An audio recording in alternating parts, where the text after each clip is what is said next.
ফিরে এলাম বিরতির পর। গাড়ি পার্ক করতে গিয়ে সামান্য কথা কাটাকাটি আর সেখান থেকেই মারধর এবং হেনস্থা। দক্ষিণ অস্ট্রেলিয়ায় ভারতীয় যুবককে শারীরিক এবং মানসিক নির্যাতনের অভিযোগ উঠল একদল যুবকের বিরুদ্ধে। আক্রান্তের অভিযোগ ভারতীয় বলে তার সঙ্গে বিদ্বেষমূলক আচরণ করা হয়েছে।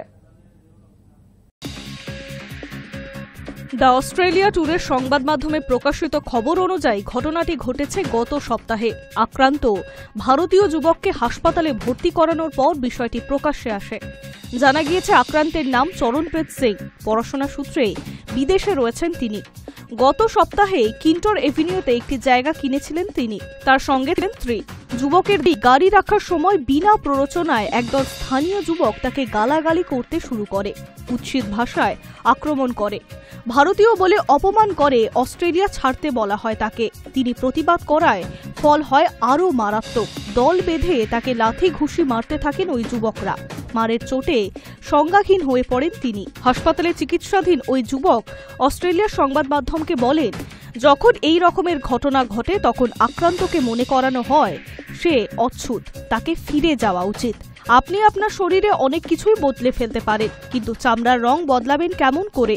এখন অ্যাডিলেডের একটি হাসপাতালে চিকিৎসাধীন রয়েছে ভারতীয়। শরীরের নানা জায়গায় ক্ষত রয়েছে তার। লাথি ঘুষি তো ছিলই, ধারালো কিছু দিয়ে চরণপ্রীতকে মারাও হয়। তার মাথায় গুরুতর আঘাত লেগেছে। পুলিশ জানিয়েছে অভিযোগের ভিত্তিতে ব্যবস্থা নেওয়া হচ্ছে। এনফিল্ড থেকে 20 বছরের এক যুবককে গ্রেফতার করা হয়েছে, বাকিদের খোঁজ চলছে। সিসিটিভিতে দেখে কয়েকজনকে চিহ্নিত করা গিয়েছে। অন্যদিকে এই ঘটনাকে কেন্দ্র করে ভারতীয়দের মধ্যে শোরগোল পড়ে গিয়েছে। অ্যাডিলেডে ভারতীয়দের একটি সংগঠন এই ঘটনার কড়া নিন্দা জানায়। প্রশাসনের কাছে তাদের আবেদন, বর্ণবিদ্বেষমূলক কোনো কিছুর বিরুদ্ধে কড়া ব্যবস্থা নেওয়া হোক। আর পড়াশোনার সূত্রে যারা বিদেশ থেকে অস্ট্রেলিয়ায় গিয়েছেন তাদের নিরাপত্তা সুনিশ্চিত করুক প্রশাসন। অন্যদিকে আয়ারল্যান্ডের রাজধানী ডাবলিনের রাস্তায় ফেলে এক ভারতীয়কে নগ্ন করে মারধরের অভিযোগ উঠল। তদন্ত শুরু করেছে সেখানকার পুলিশ। প্রাথমিক অনুমান বর্ণবিদ্বেষ থেকেই এই ঘটনাটি ঘটেছে। Hi news network. গাজায় পর্যাপ্ত খাবার নেই, ত্রাণ শিবিরের বাইরে লম্বা লাইন। একটু এদিক থেকে ওদিক হলেই ধেয়ে আসছে একের পর এক গুলি। গত 3 দিনে অপুষ্টি এবং অনাহারে সেখানে 21 জন শিশুর মৃত্যু হয়েছে। গাজায় আল শিফা মেডিকেল সেন্টারে জানিয়েছে, হাসপাতালগুলিতে প্রত্যেক দিনই অপুষ্টি এবং অনাহারে আক্রান্তের সংখ্যা বাড়ছে। সেই সংখ্যা যথেষ্ট উদ্বেগজনক বলে ব্যাখ্যা করা হচ্ছে। পর্যাপ্ত খাবার নেই, ত্রাণ শিবিরের বাইরে লম্বা লাইন। একটু বেচাল হলেই ধেয়ে আসছে একের পর এক গুলি। সেই গুলি কারো মাথায়, কারো পায়ে, আবার কারোর বুকের এফোর ওফর করে দিচ্ছে। এমন ছবি গাজায়। তার সঙ্গে জুড়েছে তীব্র খাদ্য সংকট এবং অপুষ্টি। আর এই অনাহার ও অপুষ্টির শিকার হচ্ছে শিশুরা। গাজার এক হাসপাতালের প্রধান জানিয়েছেন, গত 3 দিনে অপুষ্টি এবং অনাহারে সেখানে 21 জন শিশুর মৃত্যু হয়েছে। গাজার আল শিফা মেডিকেল সেন্টার জানিয়েছে, হাসপাতালগুলিতে প্রতিদিনই অপুষ্টি এবং অনাহারে আক্রান্তের সংখ্যা বাড়ছে। সেই সংখ্যা যথেষ্ট উদ্বেগজনক বলেই ব্যাখ্যা করা হচ্ছে। শুধু অনাহার নয়, তার সঙ্গে প্যালেস্টাইনিদের বাঁচতে হচ্ছে ইসরায়েলি হামলা থেকেও। যদিও প্রতিদিনই হামলার তীব্রতা ক্রমশ বাড়িয়ে তুলছে ইসরায়েলি সেনা। এক সংবাদ মাধ্যম সূত্রে খবর, এখন গাজায় খাদ্য সংকট চরম সীমায় পৌঁছেছে। 20 লক্ষেরও বেশি গাজাবাসী খাদ্য এবং জীবন ধারণের জন্য ন্যূনতম প্রয়োজনীয় জিনিসের অভাবে হাহাকার করছেন। বাঁচার উপায় ত্রাণ শিবির, কিন্তু সেটাও যেন প্যালেস্টাইনিদের কাছে মৃত্যু ফাঁদ। গাজায় পরিচালিত ইসরায়েল সমর্থিত ত্রাণ বিতরণকারী সংগঠন গাজা হিউম্যানিটেরিয়ান ফাউন্ডেশন নিয়েও প্রশ্নের অন্ত নেই।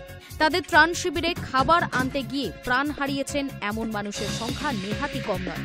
তবে তারপরেও সামান্য খাবারের জন্য প্রাণ হাতে নিয়ে ত্রাণ শিবিরে ভিড় করছেন প্যালেস্টাইনিরা। যদিও অনেককেই খালি হাতে ফিরতে হচ্ছে, ত্রাণ আনতে গিয়েও অনেকেই খালি হাতে ফিরছেন। তথ্য অনুযায়ী জুন মাসে গড়ে সৌদিপাড়া ত্রাণ কেন্দ্রটি খোলা ছিল মাত্র 11 মিনিট। আর এই সময়ের মধ্যেই ত্রাণ সংগ্রহ করতে হয়। ফলে স্বভাবতই হুড়োহুড়ি পড়ে যায়। তার ফলে ঘটে পদস্পৃষ্টের মতো ঘটনাও। একটা বাক্সের জন্য শয়ে শয়ে লোক ঝাঁপিয়ে পড়েন। কে আগে নিতে পারবেন তারই জন্য এত প্রতিযোগিতা। আর তাতেই প্রাণ হারান অনেকে। হাজার মৃত্যু ভয় থাকলেও প্রাণ হাতে নিয়ে সন্তানদের জন্য খাবার নিয়ে যাওয়ার জন্য আসতে হয় ত্রাণ শিবিরে। বিভিন্ন মহলের দাবি, গাজায় যে ত্রাণ পৌঁছেছে তা অপর্যাপ্ত। High news network. ভিডিও গেমের আড়ালে শিশুদের দিয়ে সামরিক ড্রোন তৈরি করাচ্ছে রাশিয়া, শিউরে ওঠার মতো তথ্য উঠে এলো তদন্তে। নিষিদ্ধ রুশ সংবাদ মাধ্যম দ্য ইনসাইডারের একটি প্রতিবেদনে দাবি করা হয়েছে, যুদ্ধাস্ত্র এবং তার নকশা তৈরিতে কখনো সরাসরি কখনো পরোক্ষভাবে দেশের শিশু এবং কিশোরদের জড়াচ্ছে রাশিয়া। এই ভয়ঙ্কর খেলা শুরু করে আপাত দৃষ্টিতে নিরীহ ভিডিও গেম দিয়ে।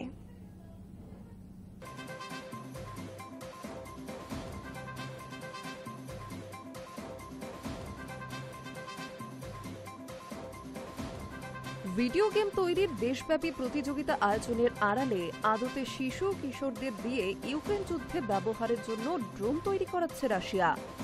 সম্প্রতি তদন্তমূলক সাংবাদিকতায় উঠে এসেছে এমনই নানা ভয় ধরানো তথ্য। কখনো ভিডিও গেমের নকশাকে কাজে লাগানো হচ্ছে সামরিক প্রযুক্তিতে, কখনো প্রতিযোগিতার বিভিন্ন ধাপ থেকে বাছাই করে দেশের প্রতিভাবান সদ্য তরুণদের নিয়োগ করা হচ্ছে বিভিন্ন যুদ্ধাস্ত্র প্রস্তুতকারী সংস্থায়, কখনো আবার অস্ত্র কারখানার সরাসরি কাজ করানো হচ্ছে শিশুদের। নিষিদ্ধ রুশ সংবাদ মাধ্যম দ্য ইনসাইডারের একটি প্রতিবেদনে দাবি করা হয়েছে, যুদ্ধাস্ত্র ও তার নকশা তৈরিতে কখনো সরাসরি কখনো পরোক্ষভাবে দেশের শিশু কিশোরদের জড়াচ্ছে রাশিয়া। এই ভয়ঙ্কর খেলা শুরু হয় আপাত দৃষ্টিতে নিরীহ ভিডিও গেম দিয়ে। গেমের বিভিন্ন ধাপে বুদ্ধিমত্তাকে কাজে লাগিয়ে নানা প্রতিকূলতা পেরোতে পারলে তবেই চূড়ান্ত পর্বে পৌঁছানো যায়। তারপর সবচেয়ে প্রতিভাবান কিশোরদের বেছে নেয় প্রতিরক্ষা সংস্থাগুলি। এমনই এক কিশোরের কথায়, বাচ্চারা বিভিন্ন সামরিক ড্রোনের নকশা তৈরিতে সক্রিয়ভাবে জড়িত। আমি নিজেই এমন বেশ কয়েকজনকে চিনি যারা বিভিন্ন বড় বড় সামরিক উদ্যোগের জন্য ইউএভি মানবহীন আকাশযানের নকশা তৈরির কাজ করেছে। দ্য ইনসাইডারের মতে, রাশিয়া ইউক্রেন যুদ্ধের আবহে দেশের ড্রোন এবং যুদ্ধাস্ত্রের উৎপাদন বাড়ানোর আহ্বান জানিয়েছেন রুশ প্রেসিডেন্ট ভ্লাদিমির পুতিন। কিন্তু ব্যাপারটা শুনতে সহজ মনে হলেও আদতে তা নয়। প্রতি মুহূর্তে বদলে যাচ্ছে দুই দেশের যুদ্ধ পরিস্থিতি, কারণ কোনো দেশই থেমে নেই। রোজ অনবরত নিত্য নতুন প্রযুক্তি আবিষ্কৃত হয়ে চলেছে, ফলে পাল্লা দিয়ে উন্নত থেকে উন্নততর হচ্ছে সামরিক অস্ত্রশস্ত্র। উভয় পক্ষই নতুন নতুন প্রযুক্তি উদ্ভাবন করছে, যাতে ড্রোনগুলি আরও দীর্ঘ সময় ধরে উঠতে পারে এবং বৈদ্যুতিন জ্যামিং সিস্টেম এড়াতে পারে। ফলে এই কাজ খানিকটা সহজ করার জন্যই এই কৌশল নিয়েছে রাশিয়া। দেশের তরুণ প্রজন্মের মধ্যে থেকে সবচেয়ে বুদ্ধিমান কয়েকজনকে বেছে নিতে চাইছে রুশ প্রতিরক্ষা সংস্থাগুলি। গল্পের শুরু 2022 সালে চালু হওয়া বেডলোগা নামে একটি ভিডিও গেম দিয়ে, যেখানে এক ঝাঁক মৌমাছির থেকে নিজেদেরকে রক্ষা করতে হতো বুদ্ধিমান ভালুকদের। কখনো কখনো মৌমাছিদের তাড়াতে ড্রোনও ব্যবহার করতে হতো। লক্ষ লক্ষ রুশ শিশু কিশোর অংশগ্রহণ করত এই খেলায়।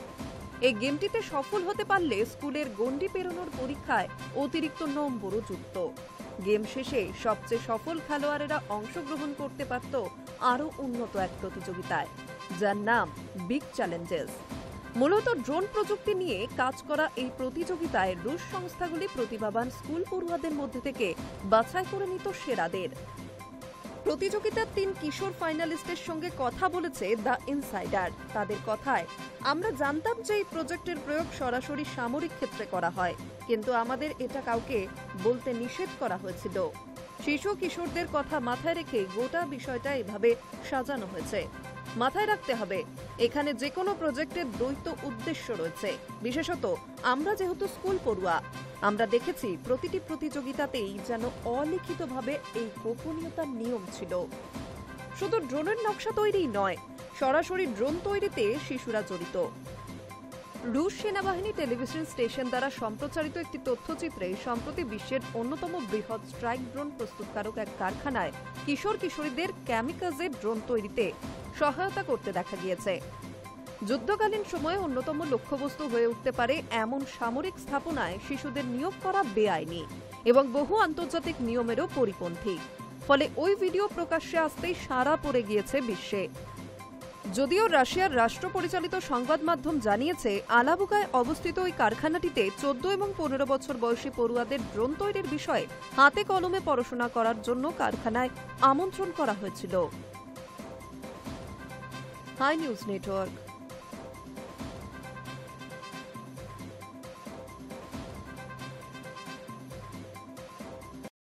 ক্ষণিকের বিরতির পর ফের পর্দায় ফিরছেন ছোট পর্দার অভিনেত্রী মধুবনী গোস্বামী। বিয়ের পর ছেড়ে দিয়েছিলেন অভিনয় জগৎ, তারপর এতগুলো বছর পর ফের পর্দায় আগমন মধুবনীর। সাম্প্রতিককালে তার নানা মন্তব্য নেটপাড়ায় বেশ বিতর্কের জন্ম দিয়েছে। কখনো সংসার, আবার কখনো কেরিয়ারের ত্যাগ বা বাচ্চা মানুষ করা নিয়ে নানা পোস্ট ঘিরে তুমুল সমালোচনার শিকার হয়েছেন এই অভিনেত্রী। তিনি অভিনেত্রী মধুবনী গোস্বামী। বিগত বেশ কিছু মাস ধরে তার নানা পোস্ট উস্কে দিয়েছেন নেটিজেনদের। অভিনেত্রীর নানা পোস্ট দেখে সকলেরই মনে হয়েছিল তিনি পাকাপাকি ভাবেই হয়তো অভিনয় থেকে ছুটি নিয়েছেন, কিন্তু এবার সেই ভাবনায় জল ঢেলে দিয়ে নতুন ধারাবাহিকে নতুন চরিত্রে ফিরলেন মধুবনী। কোন চরিত্রে দেখা যাবে তাকে? স্টার জলসার জনপ্রিয় ধারাবাহিক চিরসখাতে এবার দেখা যাবে মধুবনীকে। কমলিনীর পক্ষের উকিল হিসেবে দেখা যাচ্ছে তাকে। বলে রাখা ভালো, এই ধারাবাহিকে প্রথম থেকেই রয়েছেন মধুবনীর স্বামী রাজা গোস্বামী। তাকে পর্দায় কমলিনীর ছোট ছেলের ভূমিকায় দেখতে পাচ্ছেন দর্শক। এবার সেই ধারাবাহিকেই কমলিনীর আইনজীবীর চরিত্রে দেখা যাবে মধুবনীকে। উল্লেখ্য, এই মুহূর্তে এই ধারাবাহিকে চলছে মোড় ঘোরানো টান টান পর্ব। কমলিনীর মৃত স্বামী চন্দ্র ফিরে এসেছে। বাড়ির সকলে ভেবে বসে হয়তো ফের চন্দ্র ও কমলিনীর সংসার আগের মতোই জোড়া লেগে যাবে, কিন্তু গল্পে মোড় ঘোরে যখন গল্পে আবির্ভাব ঘটে চন্দ্র দ্বিতীয় স্ত্রী ও মেয়ের। জটিল থেকে জটিলতর হয়েছে গল্পের প্রেক্ষাপট। ইতিমধ্যেই ধারাবাহিকে শুরু হয়েছে কোর্টরুম ড্রামা। চন্দ্র, কমলিনী ও নতুন জীবনকে ঘিরে শুরু হয়েছে নতুন টানাপোড়েন। তবে এরই মাঝে এখন এটাই দেখার, কেরিয়ার ছাড়া নানা পোস্টের পর মধুবনীর ফের অভিনয়ে ফেরাকে কিভাবে গ্রহণ করে দর্শক মহল। Hi news network. দেখে নেব আজকের ওয়েদার আপডেট। বুধবার দক্ষিণবঙ্গে আর্দ্রতাজনিত অস্বস্তি, গরমে নাজেহাল হলো আম জনতা। বিকেলের পর ধীরে ধীরে বদলাতে থাকছে আবহাওয়া। রাতে বজ্রবিদ্যুৎ সহ বৃষ্টির সম্ভাবনা রয়েছে উপকূল এবং সংলগ্ন জেলাগুলিতে।